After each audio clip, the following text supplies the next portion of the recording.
So what I want to do today is to discuss communication at work. This would be the first discussion for the semester, a recorded conversation that I'll be posting. And so I wanted to start off with that discussion about communication at work. All right, so let's jump right into it. All right, so it's kind of an obvious thing, and one of the most important things to know and to consider, and it's kind of common sense, but it notes that we should talk about it. It is that communication is important in all jobs, right? I mean that's a duh. It's obvious that communication is important in all jobs.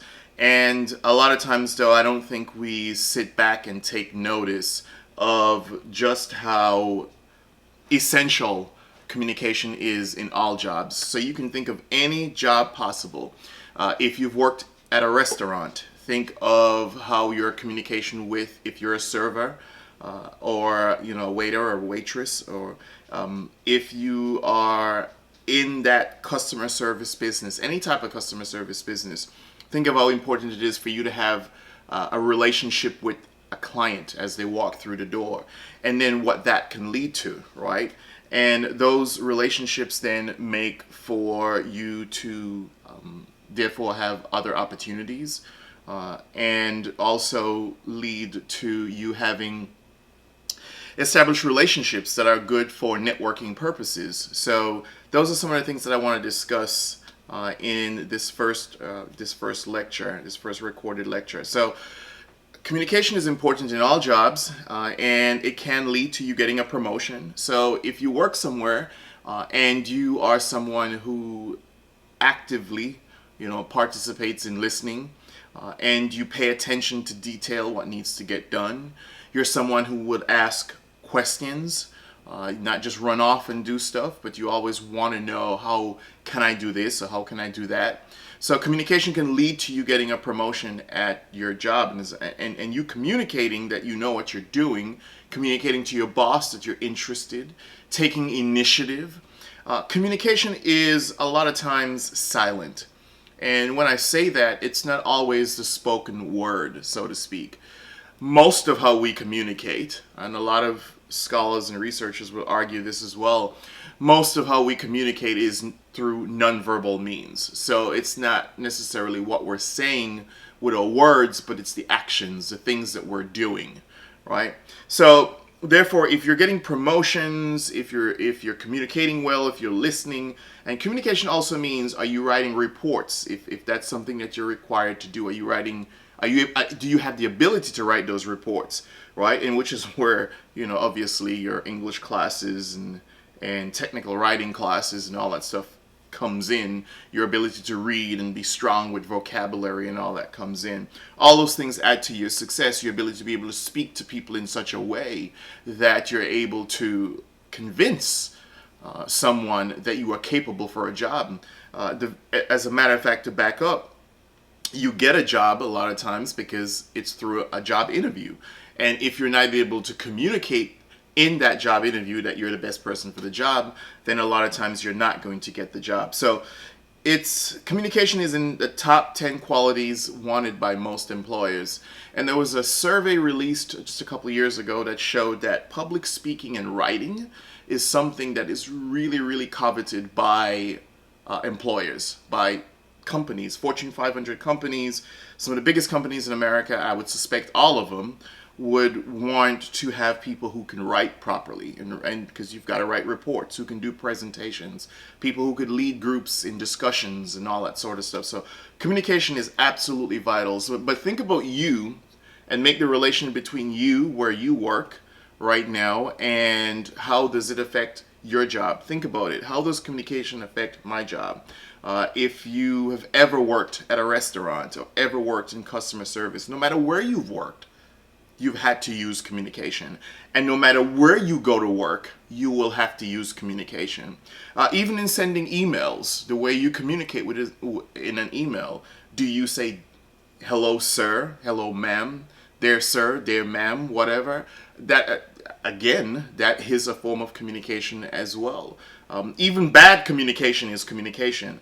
And we'll talk about that also as we get more into the discussion. So there's a process in communication that I want to go over. So there's this communication process and a lot of processes, right? A lot of processes that you would see in different books about communication labeled in different types of ways. But I want to cover a couple things. First of all, looking at the process of communication, it begins somewhere. And then there's this transaction that always occurs, right? There's this transaction that occurs. So let's talk about one of the basic parts of it. When someone starts to create, when someone is actively engaging in creating a message, that is referred to as encoding, right? encoding. So encodes. To encode is to create a message. So when you're writing out something, you're creating a message. As you begin to speak and you're trying to get your point across, you're creating a message. And when someone or a group of people receive that message, they decode. D-E-C-O-D-E. Decode is to break down, right? So decode is to break down the message. So now that I've gotten this message, what does it mean? Anytime you're trying to figure out what something means, all right, then that is the act of decoding what that message is. Now, to have a message go from point A to point B, we need to get it there. So how do we get a message from point A to point B? There must be something to transmit that message. It's like watching TV.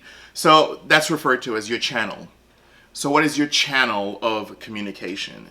And the channel that you use, just remember this, the channel that you use, that you decide to use, which is the way you decide to get your point across or your message across, the channel that you decide to use has everything to do with what is the message.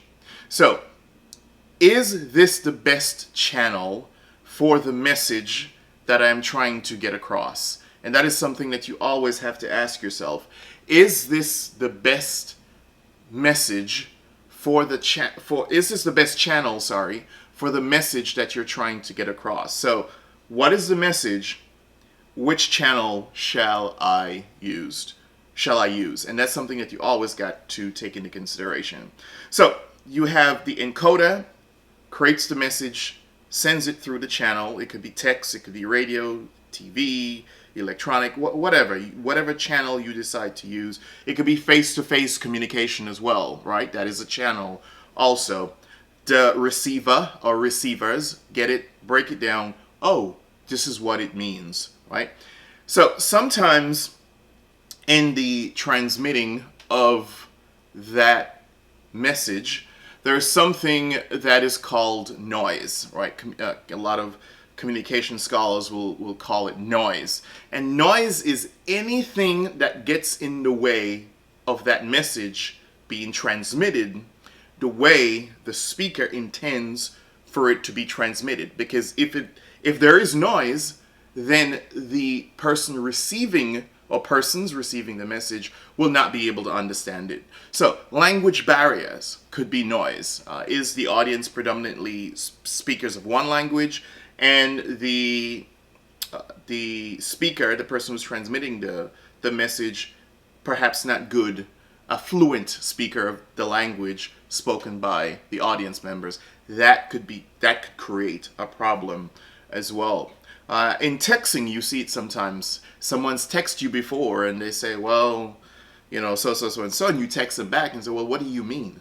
Well, the breakdown there was probably the lack of punctuation used in the text message, grammatical errors, no punctuation at all, or different types of, or your ability to not decipher the technical language being used in the text, or the text language that's being used. The audience cannot understand that language. So anything that gets in the middle and causes problems is noise. So when you hear noise, don't just think something physically banging somewhere. It is anything that could get in there. Cultural noises, right? Think of all that stuff. Why are we not hearing each other? Why are we not hearing each other? There's some type of noise going on. All right, so another thing is that communication occurs in context. So everything is, I always say, what's the context of the situation? Because depending on the context of the situation, it will determine how I would respond to certain things, right? So what's the context of the situation? And the context determines a lot of things. So some contextual things that you have to look at is what's the physical circumstances being involved in terms of use of space. How is the office laid out, right? Is it arranged in such a way to encourage communication amongst coworkers? Are they cubicles or are they just office doors where people close their doors or whatever? Those are physical arrangements that businesses take into consideration. What's the social setting? Is there a standard place where people can have lunch together, where they can gather in some sort of lunchroom or courtroom or whatever the case is, and people can engage in dialogue and get to know each other? Are there areas for socialization with pool tables and ping pong tables and all that type of stuff where workers can interact with each other, right? So, and then also, what is the chronological context? Chronological, as you know, is how things happen. What is, how do you go from, for example, you have a complaint, and what is the chain of command? Chronologically, how do things play out within that organization? What is the, and one way to think of that is, what is the chain of command, right? And then there's cultural, which in some ways supersedes a lot of things. Every organization has a culture. That, all that means is, how does the company do something? Some people intentionally set out to create a certain type of culture within the organization. Some people just end up with a culture within the organization. I think, and you could end up with something good and you can end up with something bad, but I believe that every organization should, with intention, try to create the culture and foster and develop that culture that it would like to have, so that it would then breed the success that it's looking for, right? So cultures within an organization should be intentional, and it is a huge aspect when it comes to any organization. So that's another context. We've got physical, social, chronological, right? And then remember, chronological is the order in which things must happen, right? And then cultural. And as far as chronological as well, that could be who gets promoted first. Is there some kind of points system or something like that? All right. So another key thing to remember and to take into consideration is that communication is unavoidable. We cannot not communicate. So you cannot, not communicate. No matter what we do, we're communicating. Even when we're trying not to communicate, we're communicating that we don't want to communicate. So if you close your office door, you're communicating you need privacy, right? Even if you're not speaking to someone, you're still communicating because you have done things non-verbally that indicate that you are not interested in another form of communication. So we can't avoid communication at all. And it operates on two levels, right? So it's important to remember that it operates on two levels. There's always a sender, there's always a receiver. The receivers may not be required to respond a lot of times, right? But there are always these two levels going on. There's always the message, and where does the message go? And if there is some type of response needed, what comes back? Because it depends on if it's a one-way conversation, and even then, a lot of people would find a way to get their responses, maybe not spoken in a spoken way, but maybe be able to respond in different ways. It's irreversible. This is really big, and think about social media as well too. When I talk about this, is that once you said something, you can't take it back.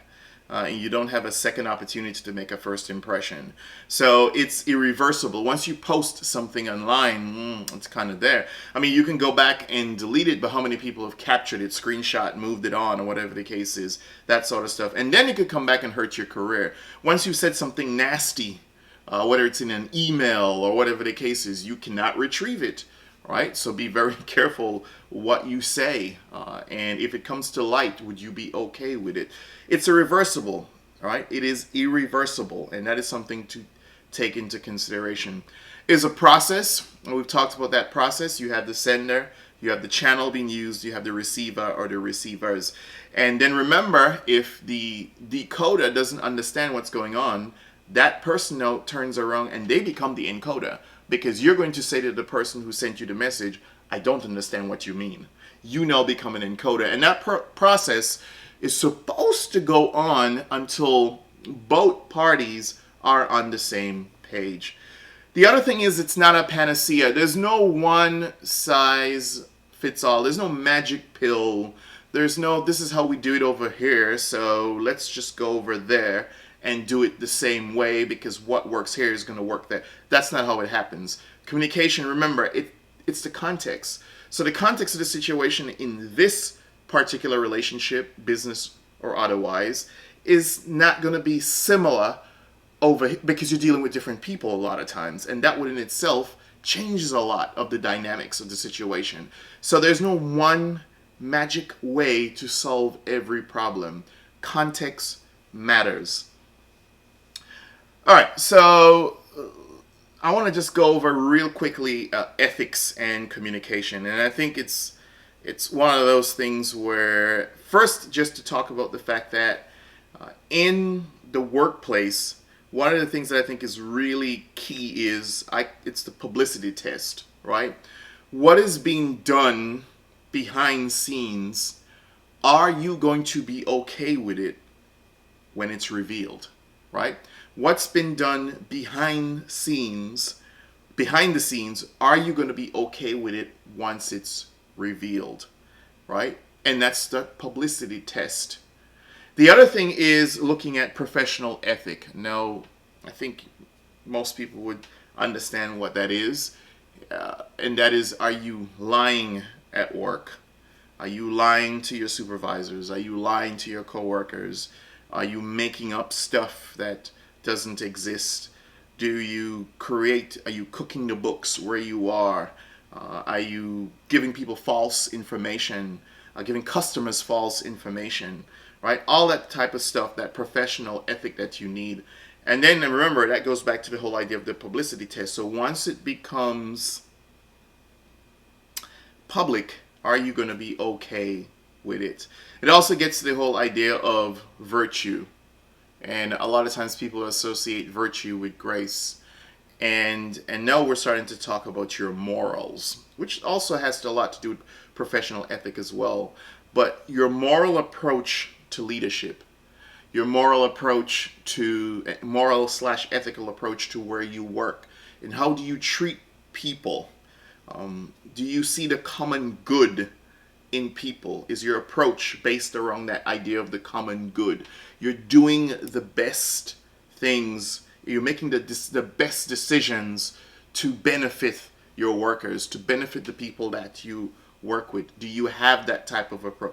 And that just depends on who the person is, right? A lot of this whole idea of ethics and morals in the workplace has everything to do with who the person, the individual is. All right, so let's talk about a couple networks. And we've got the formal communication network. And that is your typical CEO.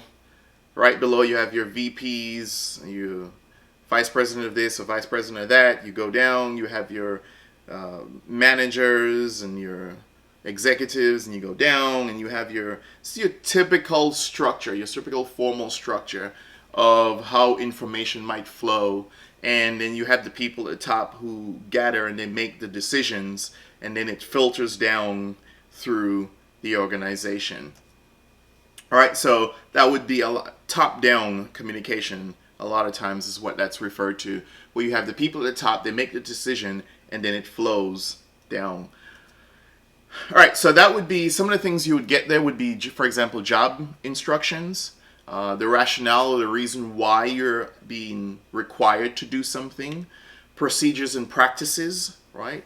Feedback, all those types of things would be top down, right? So job instructions, and somebody on top has told the next person who told the next person who supervises you that this is why we're requiring you do this. This is the rationale for the job. These are the reasons why, right? And then you're learning about procedures and practices. Those are the things that come from the top down.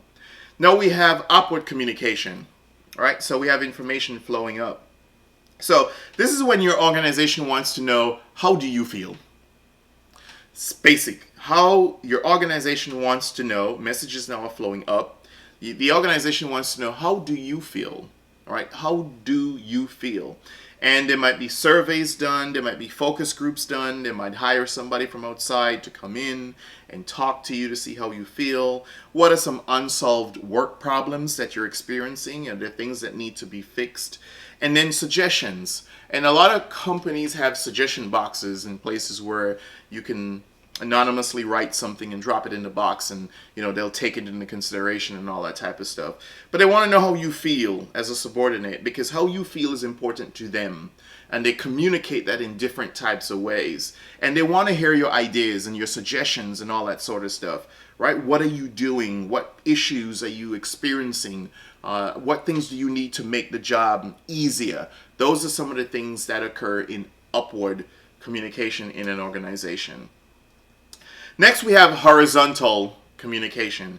And horizontal is basically when you have people talking and working with different departments. So it's not just straight up, straight down, but you have people from all different areas in the organization, top and bottom, interacting with each other and actively working with each other, not just handing messages to each other, but working on projects together, task coordinations, right? Working on projects together, problem solving together, right? So you have HR actively working with finance or with accounting and all that type of stuff. Different areas, actively people building relationships, because it's really good. Horizontal communication is really good for relationship building within the organization, because you get to know people at different levels and in different areas of the organization. So that's where a lot of networking comes in, as you're building that rapport with your coworkers, with people that you may not have usually been able to spend a lot of time with,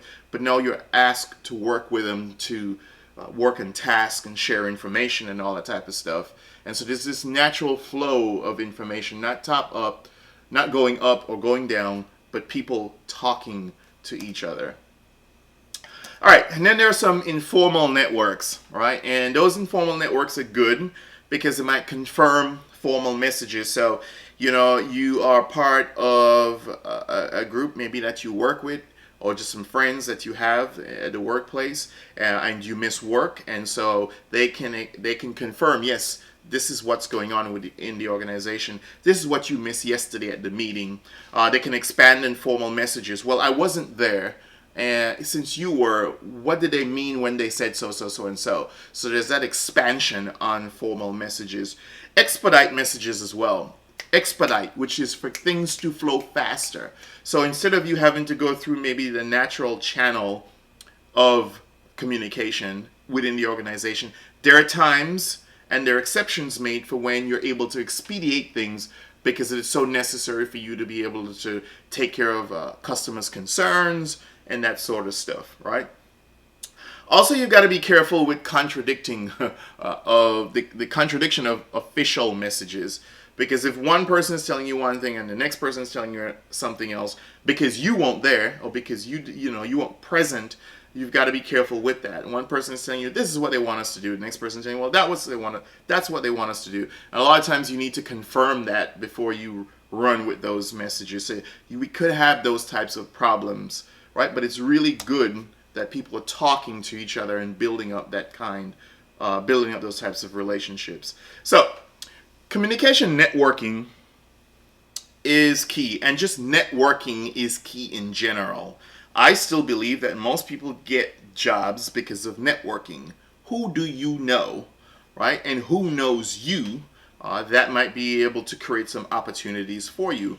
And so I am of the belief that you treat everyone as potentially a personal connection, a network, right? So you view everyone as a prospect. Be sensitive to personal and cultural factors as well. We're all from different places. We've all been to different schools. We've all some from different cultures, different countries, different backgrounds, different ethnicities, different races, different sexual orientations, just different, right? So we've got to be able to not just use those differences as a way to put a wedge between us, but to embrace those differences a lot of times and realize that difference is good, especially at an organization. And I would say everywhere, but certainly in an organization as well, because it means that you have people with different experiences coming to the table. And a lot of times when we have problems that need to be solved, we need people who've had experiences, hopefully have had experiences, who have a different hat. So it's like everyone has a different hat coming to the table, which means that everyone can bring something. And that's why we treat people with respect and gratitude, and we look at it as a prospect to build a relationship. Help others. You can get referrals that way. And a lot of times, some of these people can turn into a mentor at the organization where you are. So let's just kind of finish up by talking about some forms of some communication channels. I hinted to them earlier. And the first one is face-to-face communication. Obviously, that's when you have face-to-face communication with someone. Then we have telephone, voicemail, teleconferencing, and video conferencing. And then we have email and written communication. So email and written communication, remember, don't write something and send an email because it's not something that's irreversible, right? Nor communication in general that's irreversible, right? Face-to-face communication a lot of times is considered the best, all things being equal. That's because you can gauge body language, tone of voice, eye contact, facial expressions when you say something to someone. So teleconferencing, face-to-face is usually considered the best form of communication, but it's not always the necessary form because it depends on the context, and the message that you're trying to get across will determine the type of, basically the type of channel that you use. But remember that written communication is permanent. A lot of times it's easy to understand in advance. It's easy to understand because it was composed in advance. Obviously, that's if the person can write well and if it's proofread and all that. But it's permanent, and that's something to remember about written communication. All right, so I just wanted to touch on those things in this first recorded lecture. And please feel free to contact me if you have any questions. Thank you very much. Bye.